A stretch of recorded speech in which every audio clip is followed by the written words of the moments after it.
Hello, everybody. Welcome once again to Thrive, where I believe you were not created to survive, but to thrive. And if you change yourself, you can change your world. I'm your host, Alex Sagot. I'm excited because today we're going to continue a conversation from our last episode. This is now part 2 of me and my beautiful wife, Diana. And I think we were having an incredible conversation. We talked for a long time. We talked for a long time. And all we did really was just talk a little bit about your background. We talked a little bit about your perspective on marriage and how we ended up getting married extremely young and fast. But that's what God does when you meet the man of your dreams. We also talked about, just what the faith. Crazy thing that God does when a seed of faith is planted in the heart, and how you knew the gospel in spite of 2 different upbringings, basically. Yeah. And then we finished the conversation on grit. And we started to talk about having tenacity. Yeah. And no matter what you went through with your mom, you never lost your faith, never got mad at God, and you just had a spirit of grit, tenacity to keep going. So I just want to continue the conversation. This is a leadership podcast. We talk about a lot of different things when it comes to lifestyles, life, leadership. And so you are the first guest. I want to continue to talk about Thank you, I'm honored. everything life and leadership. So now that we know a little bit about your history, I think it'd be cool to go into a little bit of our story and how we went into leadership. Yeah. So we met that Friday night. When you walk in and you see me and you haven't left me alone since, you started pursuing me. And Not true, but yeah, sure. so we ended up going out. Yeah. Less than a year later, we end up getting Get married. married. Yeah. And I was serving in a young adult ministry. Again, it was a massive young adult ministry. It was doing incredible. But maybe sometime after we got married, not too long afterwards, we wanted to change. We wanted a different direction. Yeah. We wanted a church that connected more with our values, with our heart, what we believe God wanted to do in our city. Also wanted like an English American as our first language. So we started looking. We started looking for a church. I'll never forget. We went through like a few months there. We just started looking. We were driving around, finding places, churches. Literally every Sunday we had a different church to go visit. And one day we walked in here to Calvary. The year was, I believe, 2011. Late 2010, actually. Late 2010 was the first time You we came visited to first, visit. yeah. Yeah. And stepped in, and as soon as I stepped in, right, kind of the same thing of like when I met you, I stepped into this place, I just knew this is where I belong. And I had different friends that were also looking for churches at the time, and they all went to different places, and it would have been easy to go where my friends were going. These are people that I spent a lot of time with, that we basically spent maybe the last decade together. But I don't know, there was something about it that I just knew, no, this is where I need to be. And it's interesting, we talk about it all the time, that it was so different from what we were used to. Yeah, absolutely. Back in the day, they were talking about 15 years ago. 15 years ago? 15 years ago now, yeah. Yeah, almost 15 years ago. Worship was so different. Absolutely. It was just... So to give a little bit of background, obviously you come from Colombia. You don't have a church connection like we talked about in the last episode. You really are not going to church. At 17, you do attend a church service where you kind of recommit your life to God. At 17, like, I know this makes sense. I know Jesus. I want a relationship with Jesus. But still from 17 to about 21, you still really didn't have, or 20, you still didn't really have a church community around you, good, solid church friends. That's where you were doing your thing as far as you were in school. Miami, that's where I saw that picture of you in a club. The picture was nice. The location, maybe not. Yeah, you make it sound like it was a bad picture, but it was not a bad picture. No, it was not a bad picture. I'm joking. It was I actually liked the picture. It was a very nice picture. But I'm saying you weren't like a church girl. Goer, no. You weren't. You had a relationship with God. You loved God. Jesus. You had the Jesus tattoo. Absolutely. You had faith in your heart. You just weren't like, you didn't like the club scene either. And we talk about that often. And that's why you wanted something different. You're like, the friends I'm hanging out with, they're going to clubs, they're drinking, and you didn't want that. So even though you didn't have a church community, you loved the Lord and you knew that's not the life you wanted.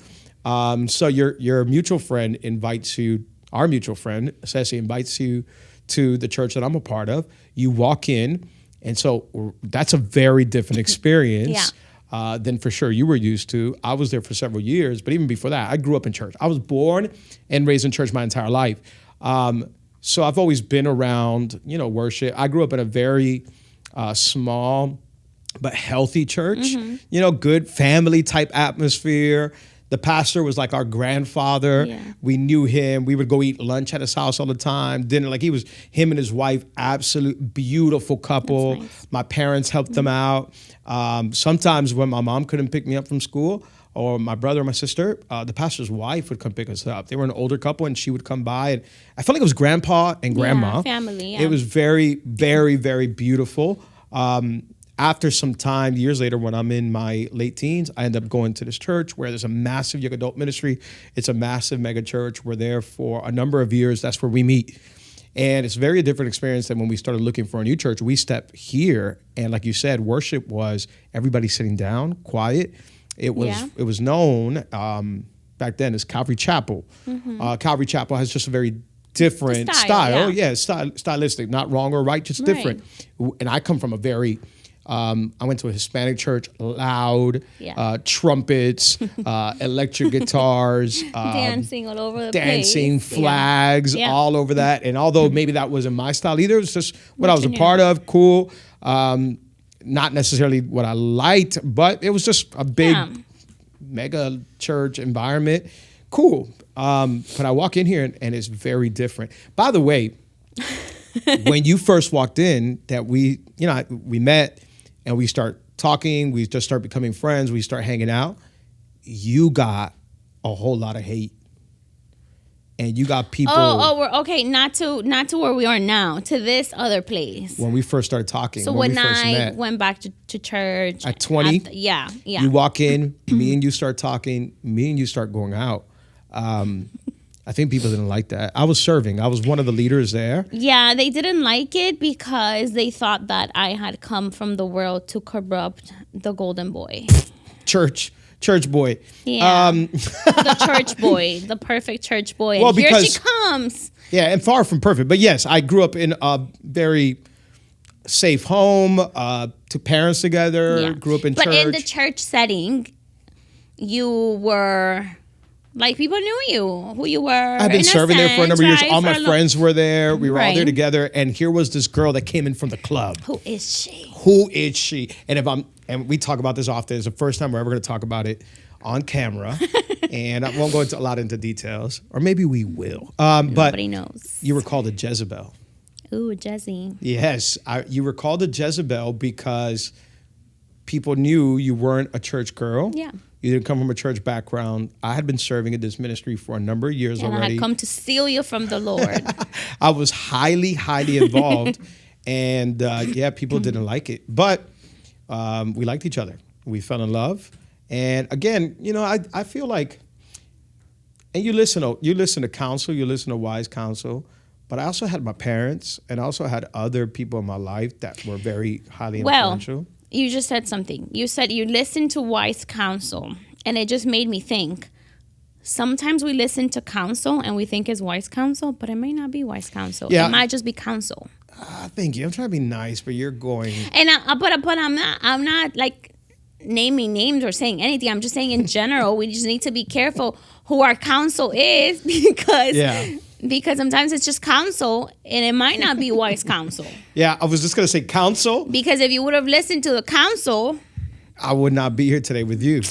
That's right. And you would not be here with me. Mm-mm. But I would say, there was a couple of red flags from things that I was seeing, which was more on the end of manipulation. And so I can advise somebody and say, hey, maybe take it slower. But I can't dictate and direct people's lives. Yeah, there's no absolutes. I feel like, and we talk about it, even what we talked about in the previous episode, is that if a 20-year-old were to come up to us and tell us, I'm engaged, I'm getting married in 6 months, we probably would first ask a million questions. Absolutely. But I don't think we would, unless there's something really evident, be like, you can't do this. Yeah, and I think I was in an environment that was not healthy. The church was not in a healthy place. The ministry wasn't in a healthy place. Some of the advice, counsel, it was turning into manipulation and control. And I was aware of it maybe for like already 2 years. Mm-hmm. and it's a whole nother conversation. Yeah. But I grew up in church. I know what healthy, wise counsel looks like. Yeah. I know what godly pastoring looks like. So yes, although there was maybe a couple people in my ear telling me, she's a Jezebel, don't talk to her, because I sensed it wasn't coming from a good place, because I knew some of that was tied to manipulation and control. I was so careful to... And ultimately, it teaches us, I think it shows us that that's why a personal relationship with Jesus matters. Yeah. Because ultimately, if you have a relationship with God, you're going to know what God wants you to do. Yeah, you're going to absolutely. have the word of God, and God as your guide tell you, yes, confirm that, or say, no, this is what I want from you. Yeah. So it matters. Absolutely. And I think I always, especially those last 2 years, I would go back to my parents so much for all type of counsel, advice, bounce things off of them. And I love my parents. I think my parents have such a healthy, sound doctrine. Yeah. And we were all kind of already on the same page as to like, I don't think this is going well in this ministry. Things are starting to change. We were trying to find a way out, but I was very, very involved. And so I was already kind of, when I met you, I was already detaching myself from a lot of things. But yeah. Which is interesting because I was just coming back in. Yeah. To like the whole church experience. But I would say you never let what you were going through at the time in your own mind affect me. Yeah. Right? Like I had my wanted experience. You to fall in love with Jesus. I remember you got baptized. I remember you were so amped about serving God and amped about starting again. So I didn't want my own thoughts, idea. I remember I would talk to my sister a lot. Me and my sister, again, my brother and my sister are my best friends. I love them. We're a very tight family. And me and my sister would have multiple conversations over a span of 2 years over, hey, this is not going like a good route. This is not healthy. But we had so many meaningful relationships, so many friends. So I was fighting. What do? I think I'm headed in a direction where I'm going to lead this church that I absolutely love. But I know it's going to be difficult. I know it's not going to go well. When you're in a place like that, the fallout is ugly. It's difficult. I just wanted a healthy church. I wanted to serve God. I was passionate about serving God. Yeah. So that wasn't going to stop me either, which, by the way, we talked about this a little bit in the last episode, but we talk about it all the time in our personal life. Like, that's why you can go through all kind of like toxic, unhealthy church abuse and still love the church, still love God. And for me, that wasn't going to stop me. It was like, yeah, if I have to go find another church, I will. That teaches sound doctrine, teaches the Bible, loves people, loves God, and I'm gonna go all the way in and just serve. It's not gonna stop me.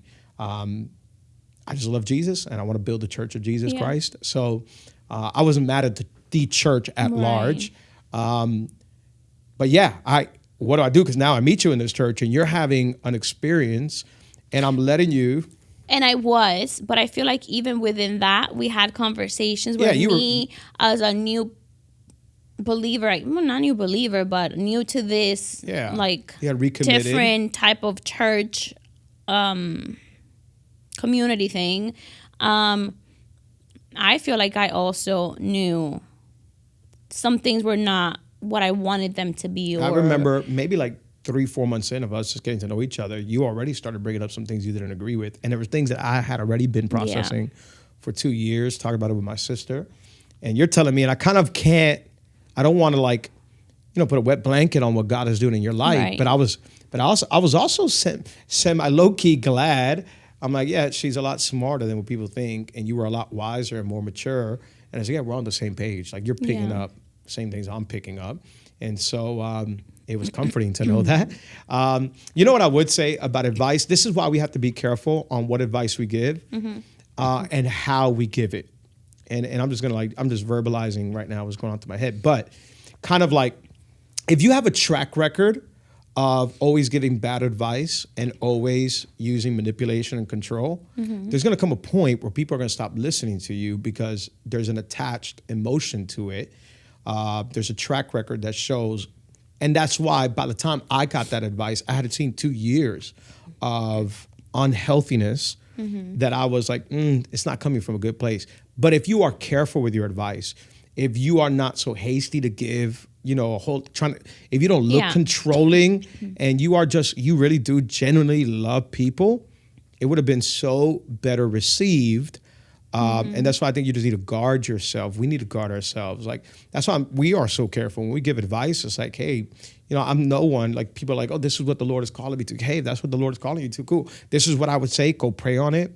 But absolutely, like, we're not here to manipulate or control people. And so I think, anyways, there's something we've got to be careful about there. Absolutely. But for sure, people didn't like you. Some people didn't like you. You got called Jezebel and all of that because you were going to take me away from serving or whatnot. And I was kind of like, voice of the Lord. Yeah. And I was like, nah, she's wiser, more mature, and smarter than any of you guys know. You're not even taking the time to get to know her. And we just got to be careful with judgment as well and prejudging certain things. And yeah, so we found a new church. After months of looking, we ended up walking in here, and it was a Calvary Chapel. Yep. It was one acoustic guitar, a drum, an electric, a bass, and everybody was sitting down. Yeah. And it was so different. It was a smaller church. It was a way different worship environment. I'm looking around like, what am I doing here? But I knew I had to be here. And we've talked about it, and we've talked about how at that point, more than me, again, you having been part of this church community for so long, but that's what you needed at that point. Yeah. You needed something extremely different than what you had experienced, because I feel like during that time you were able to find, not to find yourself necessarily, but in a sense, yes, like find your place again, and see things from a different perspective, a different light. And I think that having something so different at that moment allow you to do that. Absolutely. I needed a reset. Again, because I was coming from such an unhealthy place. My parents have always been the type that they want to get planted in church and be there for the rest of their lives. Yeah. And I think that was their goal and our goal. But if it wasn't, like, my parents wouldn't leave a church because they didn't like one person or whatever. Like, no, we're talking about unhealthy doctrine. We're talking about heretical type teaching. Like, it went off the deep end. Extremely narcissistic, toxic, unhealthy. And after several conversations I had, I finally decided to leave. Yeah. And so I did need a reset. I felt like I needed to relearn the Bible. I needed to relearn the gospel. I needed to just sit in a setting where I could just worship God. And I don't care if it looked different. I was fine. And so we would sit around, and I think after a few weeks, I looked around, there was like 2 people standing up there and worship. I'm like, I'm going to stand up next. But it was different, and it served us for a season in such a good way. But I also knew there was something inside of me, and I say this all the time. I knew something was going to change.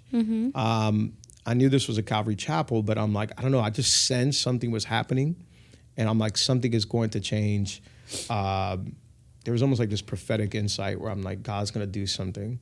Yeah. And we got plugged in pretty much right away. Yeah, like, absolutely. We came for a few months and just sat down, listened, and at some point we just said, okay, we gotta. I think because we were working in corporate, traveling, we were traveling a lot. So one of the first things we did was that we joined a Connect group. We're like, we did. I come from a church where I knew everybody. We had a lot of friends.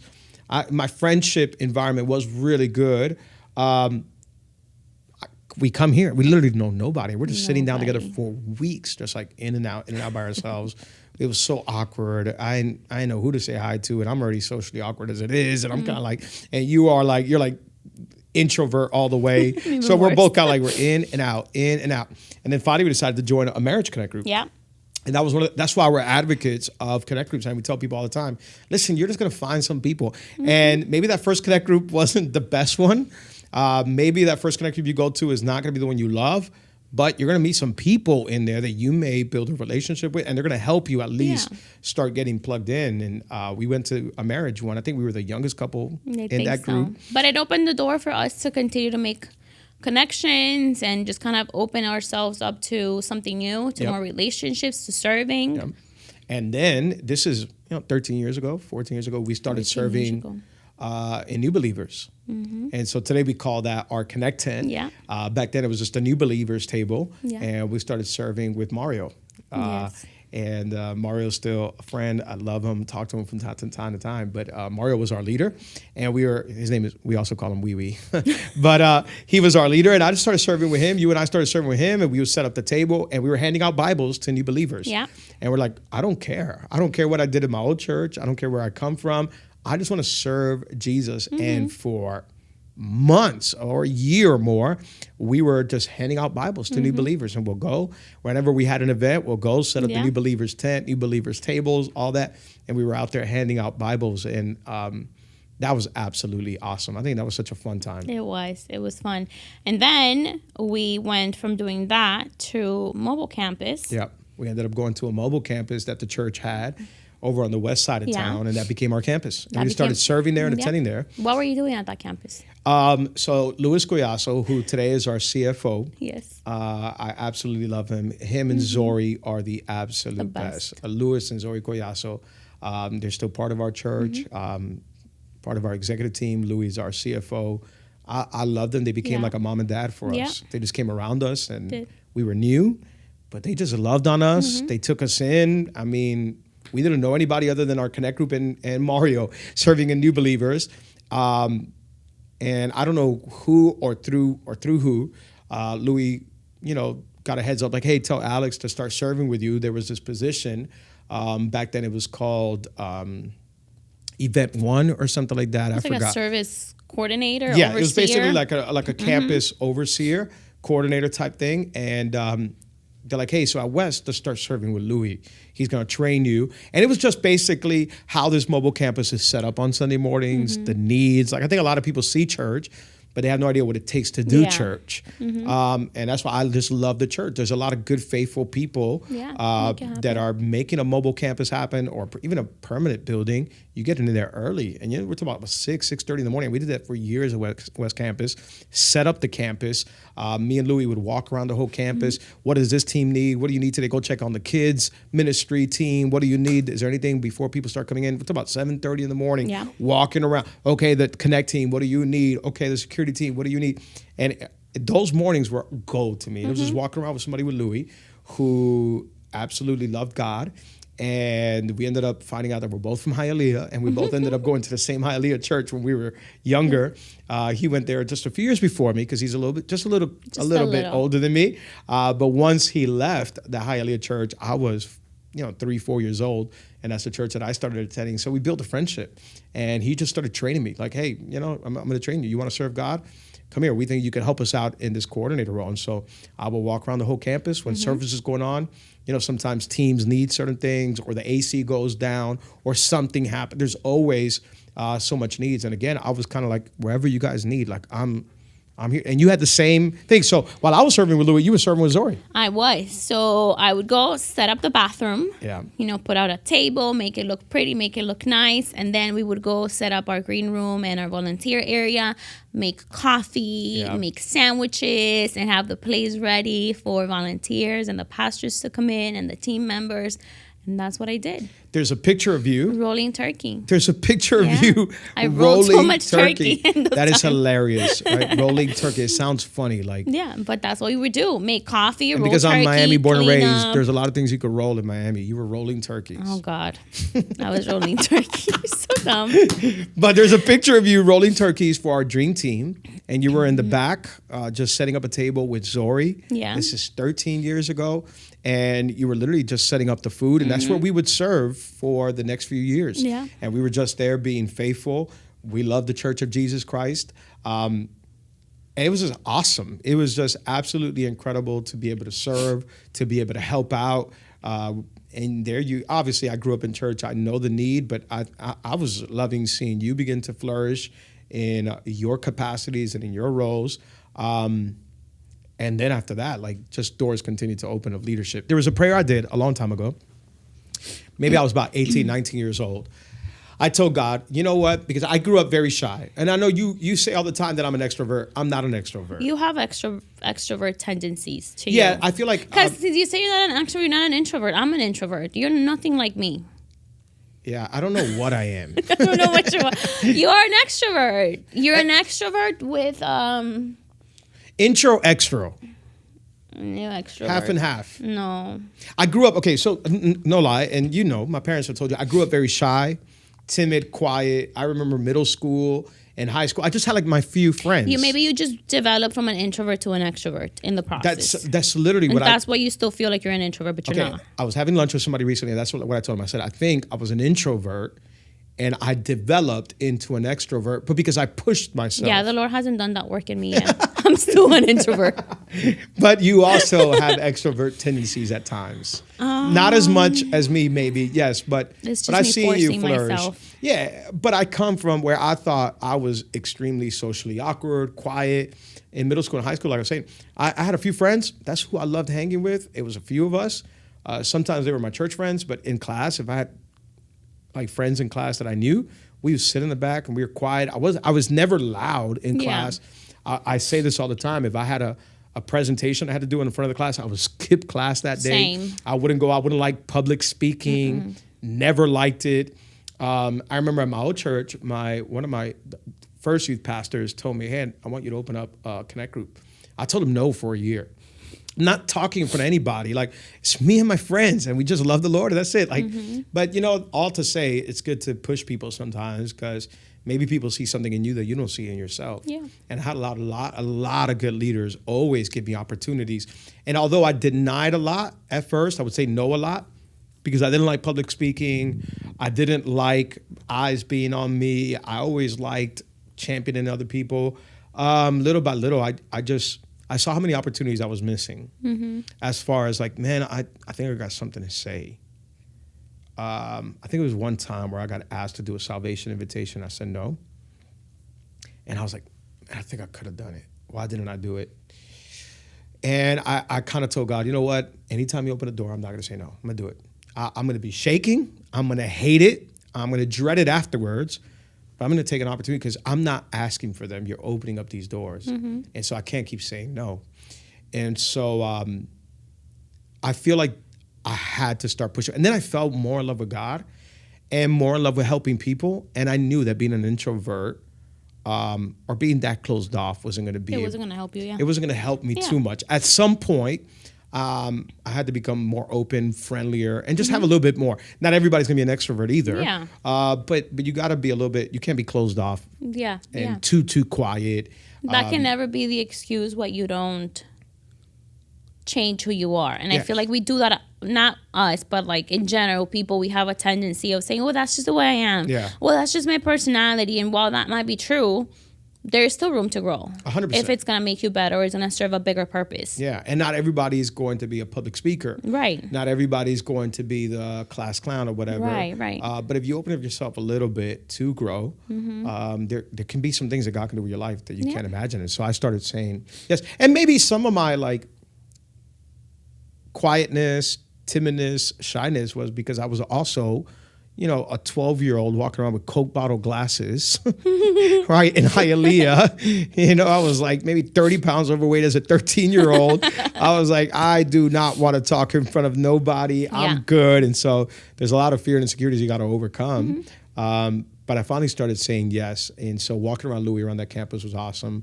for those couple of years. And we basically started leading in any capacity we could. Yeah. And that goes to speak. You can make a difference no matter what your role is. And we never looked for platform, never looked for any position. We were just kind of glad just to serve. I was happy rolling turkey. Yeah, literally. Just like serving fruits, turkey, checking on the campus, anybody good. And we were happy. And if we were still doing that to this day, and good enough. Many times we still do that to this day. It'll still be good enough. We're good. But again, as God continues to open up doors, I said, God, I'll do whatever you ask me. Yeah. And maybe I think it was a year and a half later, we got asked to become the youth pastors. Yeah, was that 2014, 2013? End of 2013, I believe. I think it's the end of 2013, yeah. Yeah, we got asked to become the youth pastors. And I love youth ministry. I've been in youth ministry as long as I can remember. My sister's a little bit older than me, so wherever she went, I would go. When she started going to youth group, I started sneaking in. She would go hang out with her friends. I would go hang out. I started being around all these like guys and girls that were older than me, and I loved it. And so some of the youth camps that she went to that I couldn't go to, I would go to the night sessions. They would allow us to go at least just for night sessions and leave. So I just loved youth ministry. Yeah. And all my friends were in youth, and we had a very good, healthy youth ministry when I was little. And then the following one that was a part of the young adult one, that one was fun as well. A lot of good friendships. When I hear, hey, can you become the next youth pastor? I'm like, let's go. Absolutely. Like, I love, like, let's go. Let's reach our city. Let's go reach a lot of young people that are lost in our city. I've seen God do it before. He can do it again. Can you give us your mentality quick? What were your thoughts when you heard that? Honestly, I don't even remember. I think much of what I've ended up doing kind of just like landed on me with no preparation for it, in the sense of like, we didn't think that that's not something that was in my radar. Like, I never thought, or it's not something that was said, oh, this might happen. It just kind of happened. Yeah. I think my reaction is just who I am. I just do it. Like, I'm just going to do it. Yeah. You know, besides, you know, the God factor, I guess I'm just that kind of person. Like, okay, this is what's next. This is what you're going to do. And so, okay, we'll figure it out. Let's go. But I think I also want to kind of go in and talk a little bit about, I was born and raised in church, doing ministry. My parents were youth pastors when I was being raised in church. I'm talking about 4, 5, 6 years old. My parents were youth pastors. Yeah. Again, I come from a very, good, healthy church background. We were in church every single week, multiple nights a week. So when it's, hey, can you become the next youth pastor? To me, it's like, yeah, okay, cool. I know what to do. Let's form a team. I'm going to go do more research. I'm going to go meet up with different pastors. For you, you had just recommitted your life to the Lord several years before that. You got no ministry experience. Yeah, I think there was layers to it. I think at first it's just, okay, we're going to do it. We're going to make it happen. We'll figure it out, and I'll figure it out as I go. That was one layer. I would say another layer was the actual work it took. It's a lot of work. A lot. People think it's just youth. It must be just fun, but it's a lot of work. It's around the week. Nobody thinks about the youth you're going to meet during the week, talk to, counsel. And I think for me, it was a lot of adjusting, in the sense that, and you're going to disagree with what I'm going to say, because there's some things that come easier to you. Like, preaching comes easier to you than it does to me.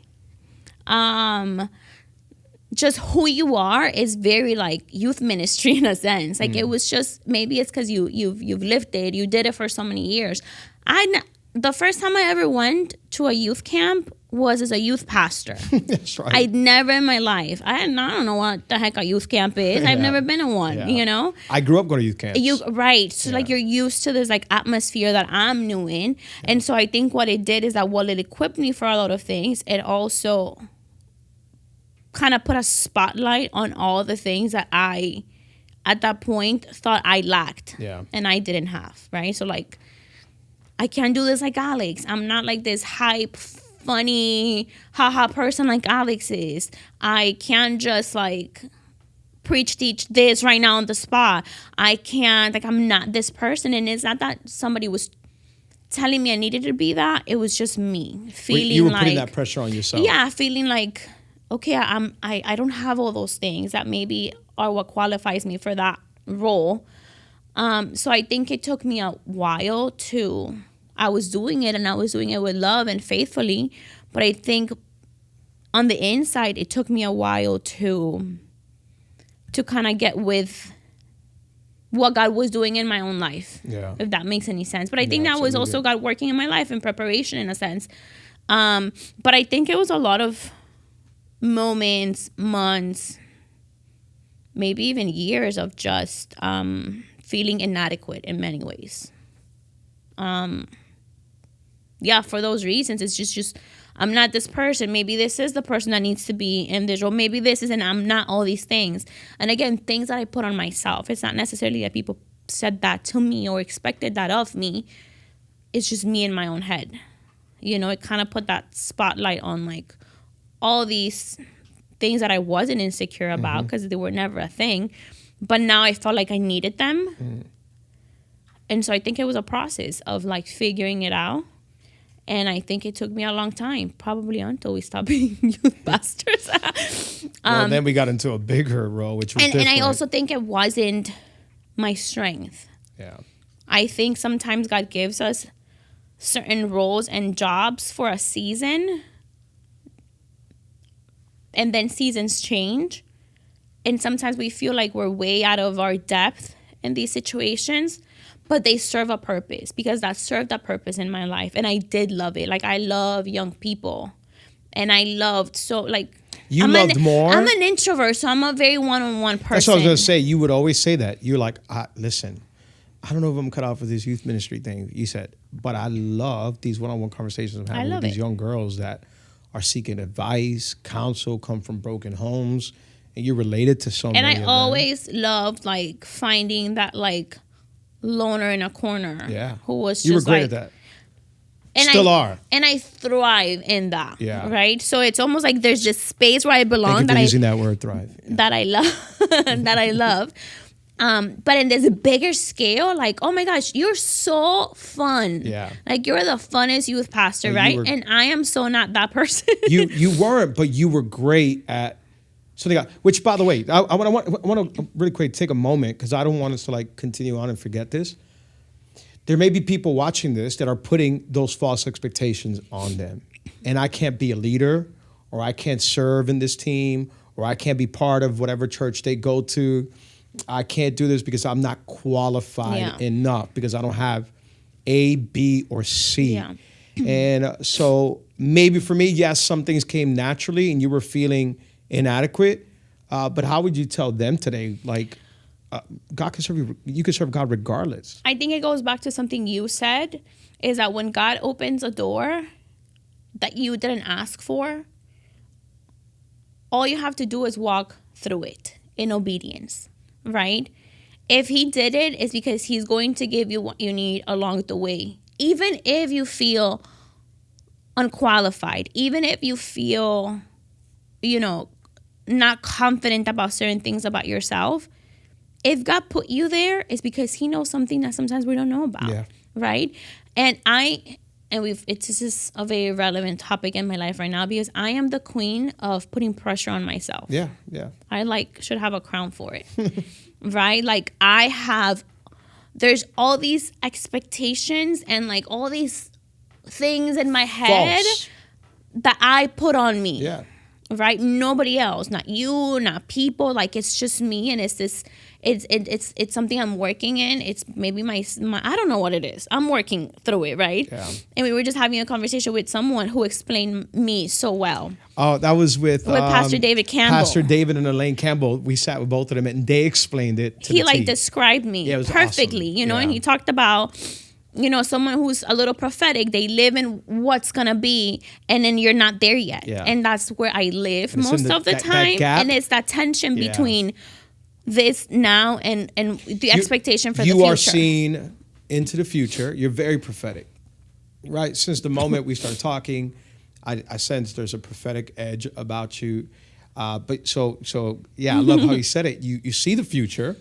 You see what could happen.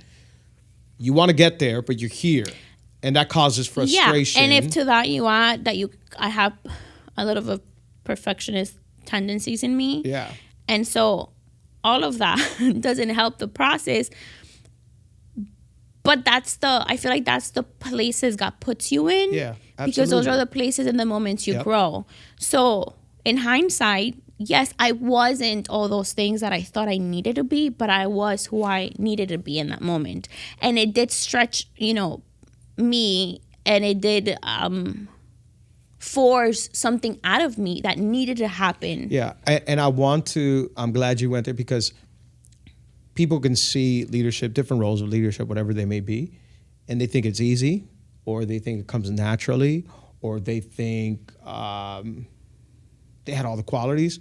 But there was nights of frustration. Oh my gosh, many. Tears where it's like, I don't have what it takes. I'm not qualified. Beyond the weight of the actual job, the weight of leading teams, the weight of thinking that, of course, God ultimately, but you need to make things happen and you need to make things move and you need to lead teams and you need to whatever and get all these kids in here and like disciple them and help them. Like that's a heavy weight. And if to that you add your own feelings of and your own lacks in the process, it could be a lot. It is a lot. And but the more we find out, the more we grow, the more we meet pastors around the world that are changing the world, is like everybody goes through it. Yeah. Like yes, for some people it may come easier than others, but good leaders are not just that it comes naturally. They also overcome all different kinds of, you could have quit a long time ago. And I feel like that's the point. It's that God puts you in these places because it's going to require something from you that you think you don't have. And then in you putting in the work, it creates a different layer to you. Yeah. That now it's going to serve the next step that God's going to give you or put you in. Yeah. Right? So at the moment, it doesn't make sense. And so there's no excuse to say, it would have been easy for me to say, well, this isn't who I am. This isn't just whatever. But no, I got to step up to the plate and just make it work and do my best. Even in the feeling of being inadequate, even in not feeling whatever, I'm still going to do it and I'm still going to give it my best. And in doing so, it changes me. And as soon as you did, the way God was just using you in those youth group years, as you started, hey, you want to teach this upcoming Friday? And you're like, nope. And then finally, after some time, you would. And it's like a breath of fresh air when you speak, and the way God uses you. And today, God's using you to change the world, And like you said, like if you would have said no, I'm good in my comfortable setting. And we talk about leadership like that. We're still trying to grow and still trying to get better and still trying to. And you still battle with things within yourself, I think. And I think the day that we don't, then I think that's actually a scary place to be. Mm-hmm. If we ever feel like we can have confidence, and we should have confidence in ourselves and who God has called us to do and be. But there's a difference between having confidence and becoming arrogant in who we are. Absolutely. So if I ever get to a point where I feel like I've just got this and it's easy, then that's a dangerous place to be. Right. So there should always be a little bit of tension. I agree. And I always want to be in places and moments where I feel a little bit out of my depth, because that means that God is continuously taking me to bigger places, to bigger moments, to bigger. He's giving me more than sometimes I feel I can handle. But that's a good thing, because absolutely. Then we're growing, then I'm going somewhere, then we're moving, we're taking, steps, we're advancing. And so I think that's good leadership. But we got to be willing to change. Yep, never have an arrival mentality, and we talk about this all the time, and people who are watching that, may listen to other leadership podcasts, like this is always talked about. You never have an arrival mentality. And so there was a whole lot of growth during those years as youth pastors, a whole lot of challenging moments.